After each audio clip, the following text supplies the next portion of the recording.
Good morning, class. Let's start the method of external recruitment. Yesterday we already completed the method of internal recruitment, that is promotion and the transfer. Now today we are going to start the method of external recruitment.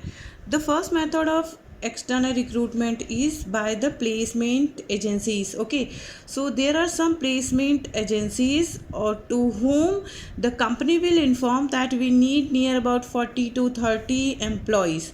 Then what this agency will do, agency will collect the form from the different persons. Okay, हर एक इंसान से, हर एक particular person से हर एक person अपना जितने भी बच्चे जॉब करना चाहते हैं या जितने भी एडल्ट जॉब करना चाहते हैं वो अपना बायोडेटा जो है वो प्लेसमेंट एजेंसीज में सबमिट करते हैं. आप जब उस पोजीशन पे पहुंचोगे तो आपको पता चल जाएगा. जब एजुकेशन कंप्लीट हो जाता है तो हर एक चाइल्ड अपना बायोडेटा बनाता है और जितनी भी आसपास की प्लेसमेंट एजेंसीज होती हैं उन सब पे वो जाके अपना बायोडेटा दे देता है. ठीक है, तो बायोडेटा जो है वो जैसे जैसे कंपनियां या फर्म को रिक्वायरमेंट लगती है वैसे वैसे जो है वो उनसे पूछती है, प्लेसमेंट एजेंसी से पूछती है. तो उसको जिस पोस्ट की ज़रूरत होती है तो जितने लोगों का बायोडेटा रखा रहता है उसके हिसाब से उस पोस्ट से उसको भेज दिया जाता है तो कंपनी में. ठीक है, after that direct recruitment is generally very famous. हाँ, direct recruitment. In the direct recruitment there is no need of the experience. किसी एक्सपीरियंस की ज़रूरत नहीं पड़ती है.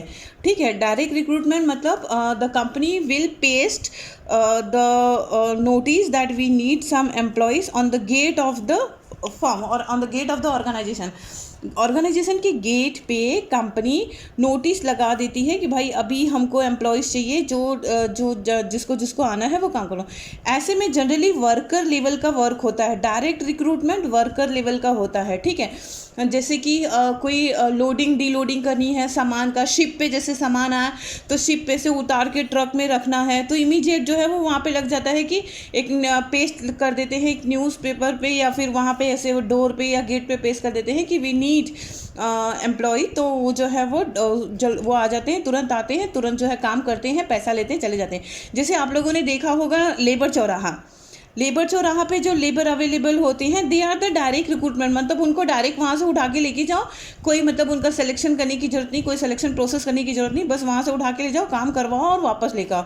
ये जनरली 1 डे ट्रांजेक्शन होता है या 2 डेज या 3 डेज 4 डेज का ट्रांजेक्शन होता है. So these are known as the direct recruitment. Directly recruit कर लिया. लेबर चौराहा से जैसे डायरेक्ट उठा के लेके जाते हैं ना काम करके, फिर उनको रिटर्न भाई वो भेज देते हैं, तो वो होता है direct recruitment. Third one, campus recruitment. Campus recruitment मतलब कि जो कॉलेजेस होते हैं, जैसे MBA कॉलेजेस होते हैं, मास्टर डिग्री वाले जितने, ये MBA मतलब मास्टर डिग्री वाले कॉलेजेस जितने होते हैं वहाँ पे जाके कैंपस में से बच्चों को रिक्रूट किया जाता है. मतलब बच्चों को सेलेक्ट किया जाता है. फाइनल ईयर में होता है, उसको कहते हैं कैंपस रिक्रूटमेंट. कंपनियाँ जाती हैं, इंटरव्यू रखती हैं, तो जितने बच्चे होते हैं, इंटरव्यू के कई प्रोसेस होते हैं, मतलब कई स्टेज होते हैं, तो जितने बच्चे होते हैं वो स्टेज वाइज देते हैं. जैसे पहला एक छोटा सा रिटन टेस्ट होगा, उसमें सारे बच्चे होंगे. फिर उसके बाद ओरल टेस्ट होगा, उसमें कुछ छट जाएंगे. फिर उसके बाद टैलेंट वाला वो होगा, एग्ज़ाम होगा, उसमें कुछ और छट जाएंगे. फिर उसके बाद कंप्यूटर या ये सब मतलब मशीनरी नॉलेज के बारे में पूछेंगे और उसमें छट जाएंगे. ऐसे करते करते करते करते जितना उनको चाहिए रहता है कंपनी इसको वो ले लेती है. तो कैंपस रिक्रूटमेंट मीन्स कंपनी जाती है सेलेक्ट करने कॉलेजेस में, डिग्री कॉलेजेस में जाती है और वहाँ से सेलेक्ट करके लेके आती है. That is the campus recruitment. Now casual caller और casual recruitment is generally famous in a teaching job.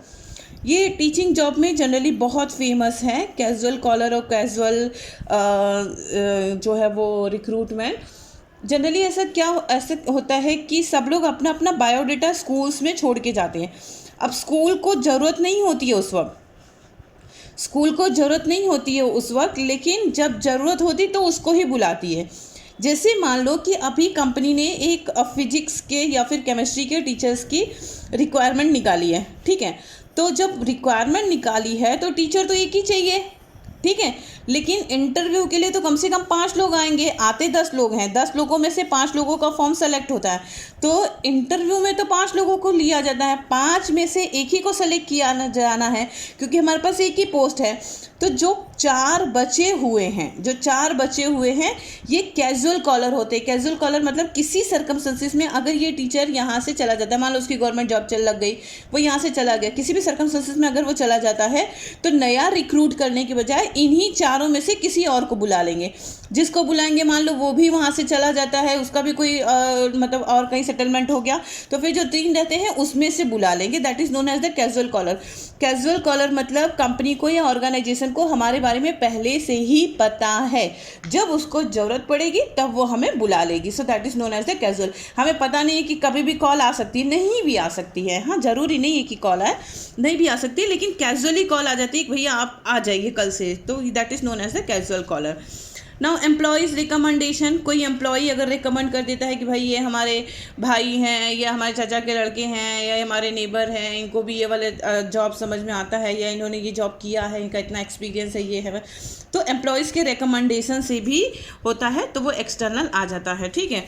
Advertisement के थ्रू न्यूज़पेपर में एडवर्टाइज निकलता है या फिर पैम्पलेट निकाले जाते हैं जगह जगह पे। आप लोग देखते हो ऐसे आजकल बहुत फर्जी कंपनियां निकली है, कंपनी नीड्स 40 बॉयज़, है ना, 40 बॉयज़ फॉर द सेल्समैन। तो ये होते हैं, ये सब एडवर्टाइजमेंट। आपने एडवर्टाइज देखा होगा ना, तो एडवर्टाइजमेंट आपने 2 देखा होगा, जैसे कि गवर्नमेंट का एक एडवर्टाइज होता है कि अपने स्कूल का जैसे होता है, Nyaynagar public school wants to appoint this teacher, those who are interested please send their application form. तो इसी तरह स्कूल्स के निकलते हैं, गवर्नमेंट के निकलते हैं, छोटी छोटी कंपनियां निकालती हैं सेल्स के लिए।